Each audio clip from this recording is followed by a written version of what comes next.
system starts having failure. That's the kind of a latent defect. We are always on the lookout for latent defects. And so we have inspections in the wafer fab and all of our processes. We're always trying to detect. And if we know they exist, we have to figure out how to see them and then how to get rid of them. We're always fighting with defects because we're dealing with transistors and other components that are so tiny that very, very tiny defects could affect them.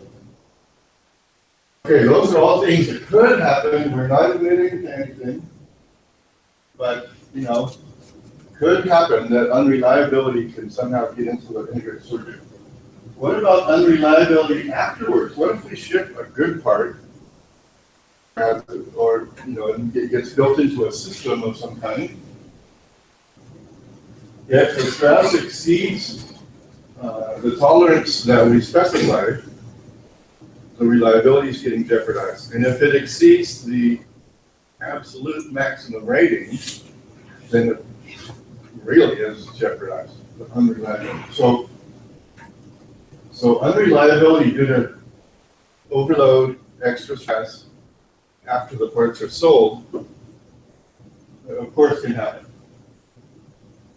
This is just an illustration. With silicon wafers, we start from a boule, it's called, of silicon. It's like a giant salami, 8 inches like this, 12 inch like this size. What'd you call it? Boule. A boule? I always thought it was an ingot. And it's also called an ingot, yes. So it's pulled out of a melt in such a way. Crystal seed. Starts with a seed, yes. So that it has grown to be extremely pure silicon. And we will usually put what's called dopant in it. We'll put some electrically active species in there at a small dose. And it'll be N-type or P-type, that kind of thing. And we'll slice it into wafers. We'd like it to be uniform. All the wafers, everything. We'd like it to have the uniform properties, and the crystal, it's actually single crystal, this whole thing. So it's quite unique. And then circuits will be produced on the wafer, an individual chip that would be hundreds or thousands on one. Photolithography processes, so we won't go into the details, but eventually we end up with little integrated circuit chips that then get packaged and sold. So what we're saying about reliability is that these chips, all of them that test good, could be a defect, right? And so you throw the other away. But all the ones that are safe, that are good, should also be reliable. And we will encapsulate them in a package. I'll show pictures of the packaging there. Let's say we're measuring some parameter, and there's thousands of parameters on an integrated circuit. Measuring some parameter, of course, it's going to have a distribution, not just a single value, maybe on target that we'd like. And this is showing maybe if these were the spec limits, 3 sigma distribution. Of course, we want to process better than this. But in this case, if we set spec limits here, then any data point that occurs out here would be out of the specification, whether we know it or not. Able to measure every single, if there's 10,000 chips on one wafer, we're not going to be able to take the time because you want to buy each one for half a penny. We can't take the time to actually test all the things about every single one. So you might get some that actually have outliers that we didn't know about, but they could naturally occur. So that is possible. And of course, we want tight distributions and wide spec limits, and we're in better shape. Talk about intrinsic reliability is what we would call the reliability of the individual components and materials that make up the integrated circuit. There's an extrinsic reliability. That's when we make this into a product. So we have those two terms. Intrinsic is sort of the as is, I don't know, bare circuit, bare bones kind of reliability.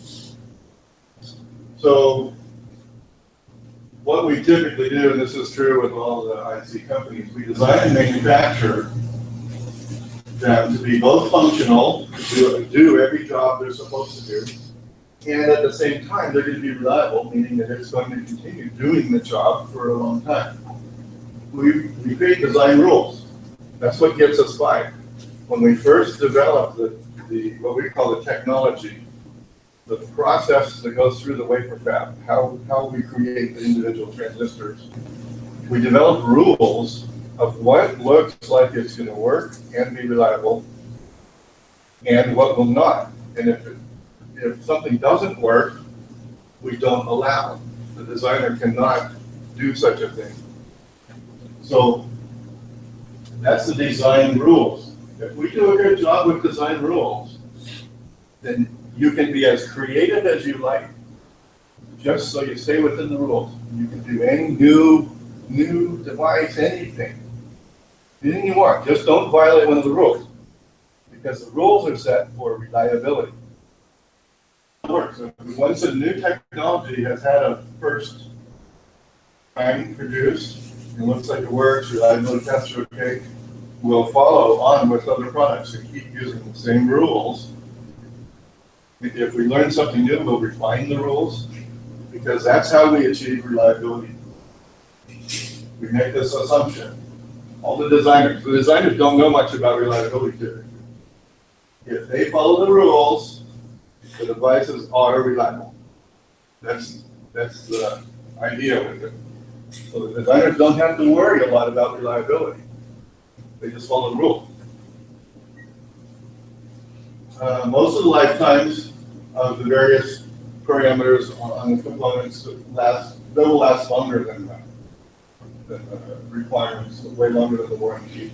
There are a couple of cases, hot carrier injection, negative bias temperature instability. Those are two where actually with modern time circuits, these are terrible. They fail very fast. And so designers actually have to think, it's well known, designers have to think about how the circuit will be used. Problems will not hurt the circuit, and they do a great job at designing around the ability aspects. Sometimes you need to let it sit and recover. Sometimes you need to keep it from being cold temperature. Different kinds of things that may need to be done.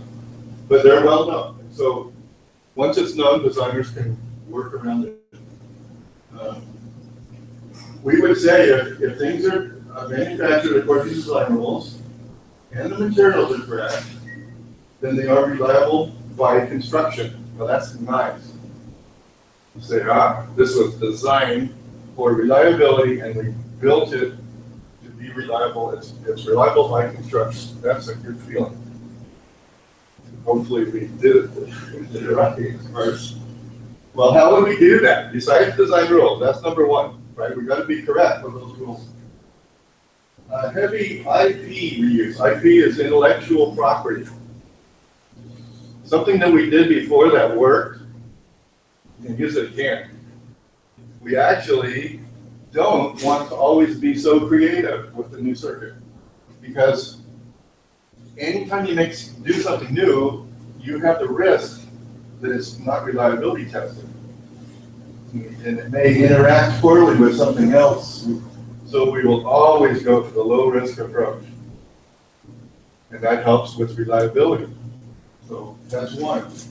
Always reuse something, even if it's old style, you can, I can do better than that. But it works. Stick with it because it works. We want to minimize the risk, and we want first-time success when we design a new circuit. It's so expensive we call it spinning the design over again, quite right the first time. It's really important that we be able to do it right. And so we'll reuse anything that we know works, even if it might be a little outdated. We want to reduce the risk. We use principles of design for reliability, design for manufacturing, design for task, all these, DFX, they call them these days. So it's design for Six Sigma, design for, it's all fast. We use all of those, that makes sense. And we do another thing. As good as it might be designed, we will employ things like guard banding. Guard banding is, the specifications are maybe this wide. We're gonna artificially bring the spec limits in and say, you're not allowed to even think about going outside of this. And we make the circuit so that they will behave in a tighter fashion than what might be required. That gives us extra margin in case there's variability that creeps in from who knows what. So guard banding and derating, everybody knows about that. It's a 5-volt circuit. Well, let's run it at 4.6. Just to be safe. We'll never let it approach that limit. We'll run it at less voltage. That means less current, and that means it'll last hopefully even longer than what the warranty period said. So we employ those kind of things, and the customer can too. So if we do all these things, and it's guaranteed great reliability, how could it be unreliable then? Can happen. Defects. So I've spent most of my career fighting defects in the clean rooms. Tiny particles that are, 0.1 micron size are still killers on some of these circuits. And you have to find out when they're starting to come in the machine and how to detect them and then how to get rid of them. And they can still creep in. It's getting to be rarer and rarer. But there can be defects or overstress. Okay, they got zapped with something it shouldn't have had. So let's talk quick about, let's take two pieces of, this is like physics, they always do this to you. I'll take a piece of silicon, a bar of silicon, and this P-type over here, and another bar that's N-type, and somehow magically put it together, and I'll hook a battery. And that will make a diode. So it's a junction diode. So the junction physically is right here. Now we can't really do that in practice, but we make junctions. We just say it's where the two N P types are equal to each other, and we call that junction. So if we put a battery, electrons will flow this way. That's forward bias. So the electrons will leave the N type and go out through the P type, and that's a great circuit. So it's a diode. Well, how long will this last? There's no moving part except the electrons. So unless we run so much current that it overheats, or, that's really the way we see most of them failing if it ever happens. If there's no defects in there, we can use either forward or reverse bias. Reasonable current flow, keep it down, keep the temperature low enough that it's not causing its own new problem. Heat removal, if there's a high current, it'll never wear out. I mean, that's the qualitative description of this thing. It'll last forever in reasonable use conditions. So that's really nice. We just got electrons in, electrons out. There's no imbalance, no real driving force for failure on this thing. If we're running it in, nicely. The atoms in the crystal, this is called single crystal silicon, atoms are fixed. And the dopants aren't diffusing anywhere. So anyway, this can last a very long time. Here is a gross picture of a MOSFET. MOSFET semiconductor field effect transistor. This is in cross-section, so here's the silicon wafer in cross-section. And on the surface, we'll put a gate oxide indicated backtrode. We'll put some metal in the green here, and then yellow conductor metals. These are highly doped areas. What we want is for electrons to be able to flow across here. And the current flows when the device is turned on, which is based on this voltage. Okay, so there's a MOSFET. The only moving part is the electrons. And if you want to call it a moving part, we might change the voltage on this gate very rapidly, or high, low, plus, minus, 0, plus. But there's no moving part, really. It's just electrons that will flow through this channel, or not flow if it's turned on. It's simple. So how can that thing fail? I'll talk about the picture later. The gate oxide can wear out. We can somehow it starts letting electrical current to flow through, or if you get charges trapped inside it. So gate oxide is sort of our first weakest thing about the transistors that we typically pay attention to. Time-dependent dielectric breakdown has to do with gate oxide and other oxides. Hot carrier injection, negative bias temperature instability, plasma-induced damage, electrostatic discharge, thermal runaway, avalanche, which is one thing that happens, and that triggers more, and those trigger more avalanche breakdown in diodes, for example.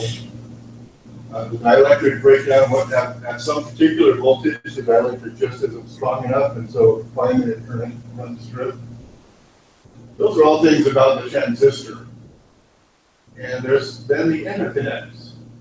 And if you study reliability, there's always an interconnect that is the weakest.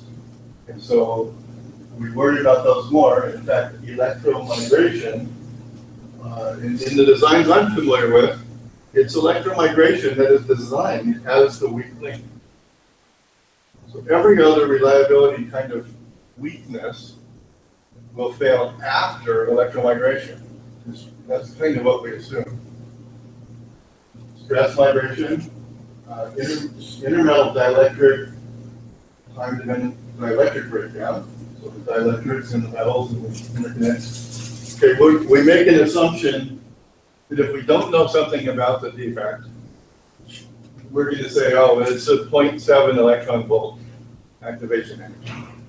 That's a cop out, but it's, it kind of works. So until we get real data, we'll kind of make that assumption. It's a fairly low activation energy compared to some of the other unreliable things that could happen. And then the Arrhenius equation, temperature typically accelerates any of our failure mechanisms. So most things have an Arrhenius acceleration rate, and then some of them are voltage related too. So, stress testing, we might put together voltage and temperature to get an extra accelerated stress. Okay, I mentioned intrinsic reliability. This is, I forgot about this. Here's a ceramic package. You can see these are cold on the sides, it's little legs. So the dip So it's a dip, a dual inline package. This is quite large. We usually call this the paddle in the middle, or the,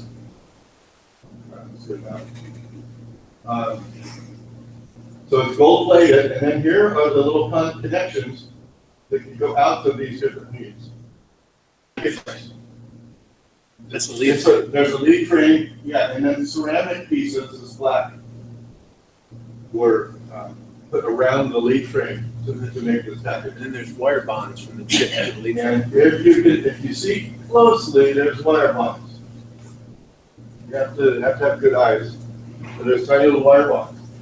So what we do is take a piece of the chip off of the circuit, or off the wafer, an integrated circuit, and we want to pick out, say, a particular transistor. So we'll wire bond it into this package. We'll put a lid to seal it, and then this package fits in sockets in our temperature boards and other test equipment, so that we can talk to that piece of circuit there. Yes? When you were saying interconnects, are you saying the interconnects in the silicon itself, or are you saying the interconnect from the silicon to the package? Thanks, great question. So the first interconnects here are inside the integrated circuit. So it's the, we might call it the metallization. And all of these are failure mechanisms that can happen. Then there's the extrinsic, which would be the wire bonds on the pads and whatever packaging material and all that. So we would say that those are extrinsic, and those interfaces and interconnects are also where it's going to fail easiest. So anyway, the point about this, we use this package, same package with multiple different kinds of pieces of our circuits to do the intrinsic reliability test. You'd also point out that that's a military style package, right? That is military style. It's made of ceramic. It's a lot more expensive than the plastic packages we typically have in your cell phones or whatever. And then when you do that, is it hermetic? We can hermetically seal it, yeah, so that we can do tests hermetic when we need. Yes, thank you. Okay, so extrinsic, this is when the integrated circuit is made into a product. So it's got plastic packaging, usually it could have ceramic packaging like that. Could have a metal can package. There's a lot of different styles of how to protect this die and have it connect to the outside world. For reliability, we're typically going to use a design for the package that has worked before on another product, right? Again, we're not willing to take risks. Even though it would be fun to be creative and do some newfangled thing, typically our customers don't want the risks. So we're going to try to design something quite similar to what's worked before. We refer to the BOM, the bill of materials, so all the different things that are required. The integrated circuit, the lead frame, maybe the plastic molding compound, the wires, everything. That's all the things you put together to make it into an integrated circuit product. And then we do qualification tests. Now, if we've got an integrated circuit that's designed, it's very similar to one that already exists, and we've used a very similar package, we might try to get away with less qualification because we already know how it's going to work, and we can, prove that because it's of the similarity. So it's possible we can get less of a stress testing. And that means less calendar time, less money spent, sooner to get to the customers. So everybody likes that, as long as it's reliable. The risk of getting something unreliable. So sometimes we need to go through the whole length of stress testing. Here's some different packages. This one's upside down, dead bug style. I think these are upside down as well. The different connections. This one probably has, there's little tiny feet on here. So all of these are there's UFPs. Yep. Now there's a problem with this picture. This is a plastic cup of water sitting next to the circuit. So if you know what's wrong, let me know. But there's another slide where I'll bring that up. But there's a problem with this. Anyway, these plastic packages, it's usually an epoxy type material. Plastic, or they could be ceramic. The die is inside. There might be multiple die together in here, but it makes it so they're able to withstand shock, temperature, excursions, mental stresses. But if they're plastic like this, moisture and some chemicals can eventually get through. So that's a problem for us. They have surety metal beads or pads for connection, electrical connection. And we go into a finished circuit board or such. Welded or soldered joints inside and any connections, and then we'll solder these, pins or leads onto a substrate of some kind or printed circuit board, and that will be a robust set of connections. Most of the processes that are involved in that are fully automated. Anything with the packaging. Well, so what are some of these weak links, things that could go wrong in terms of the extrinsic, the product? So not thinking about the integrated circuit anymore, what's outside it? Wire bonds, there's bond pads on the die and you have to connect over to the leads. There's the span of the wire, how long did it go? There's the lead, the second bond, first bond on the circuit, second bond after the lead, that kind of thing. Or we may have solder balls. We could have a combination of wires and solder balls involved. The solder balls themselves that make the connection, that could be very strong, but over time with shock, temperature excursions, whatever, they can create voids or cracks. They might migrate to different film materials that will fuse into each other. That actually knock atoms in this direction as they go past, and so that's electromigration. So those kind of things can happen. Obviously, they need to last long enough so that the warranty period before they start failing. There could be delamination.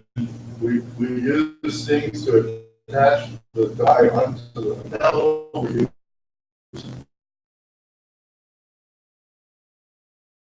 of course, wire bonding. We use